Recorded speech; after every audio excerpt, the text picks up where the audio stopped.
بسم اللہ الرحمن الرحیم۔ السلام علیکم ناظرین، آج پھر گھر میں سبزی پکی تھی اور میرا دل برگر کھانے کو تھا۔ گھر سے نکلا، میکڈو راؤنڈ پر لمبی لائن میں کھڑا اپنی باری کا انتظار کر رہا تھا کہ اچانک پاس والی دیوار کے سائے میں ایک شخص آ بیٹھا جو غالباً مزدور تھا، اور ایک رومال سے 2 سوکھی روٹیاں نکالی۔ روٹیاں کھولے تو اندر ہری مرچ کا اچار تھا۔ سامنے روٹی کھول کر رکھی اور ہاتھ اٹھا کر دعا مانگی اور نوالا توڑا۔ میں اسے غور سے دیکھنے لگا، اس کے ہر لقمے پر اس کے چہرے پر ایک عجیب خوشی اور شکر محسوس ہو رہا تھا۔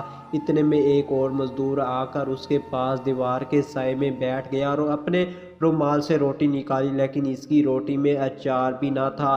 تب اس سے پہلے مزدور نے کہتے ہوئے کہا، اپنی روٹی کا اچار اس کی روٹی میں رکھ کر کہا، میرا پیٹ فل ہو گیا ہے، اچھا کیا جو تم اچار نہیں لائے ورنہ میرا ضائع ہو جاتا۔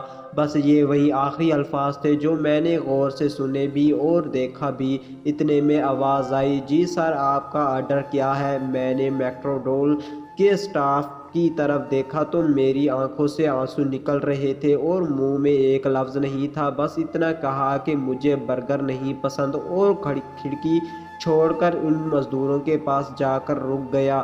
مجھے سر پر کھڑا دیکھ کر وہ دونوں بوکھلا گئے۔ ایک نے کہا، ہاں جی ابھی چلے جاتے ہیں، بس روٹی کھانا چاہا تو بیٹھ گئے، اور میری آنکھوں سے ٹپ ٹپ آنسو بہنے لگے۔ میں نے ان کے پاس گھٹنوں کے بل بیٹھ کر کہا، اپنی روٹی سے ایک نوالا دو گے؟ اس نے پوری روٹی میری طرف بڑھا دی اور جھٹ سے ایک پرانی سی بوتل کھول کر اپنا پانی بھی میرے آگے کر دیا۔ میں نے ایک نوالا اچار کے ساتھ جو منہ میں لیا، کاش میرے پاس الفاظ ہوتے کہ اس دنیا کے سب کھانوں سے لذیذ لقمہ تھا۔ میں نے روتے ہوئے ہی پوچھا، یہ کھانا اتنا لذیذ کیسے ہے، وہ بھی اچار کے ساتھ؟ مزدور نے کہا، باؤجی حلال کمانے کی کوشش کرتے ہیں، شاید تبھی مزیدار ہے۔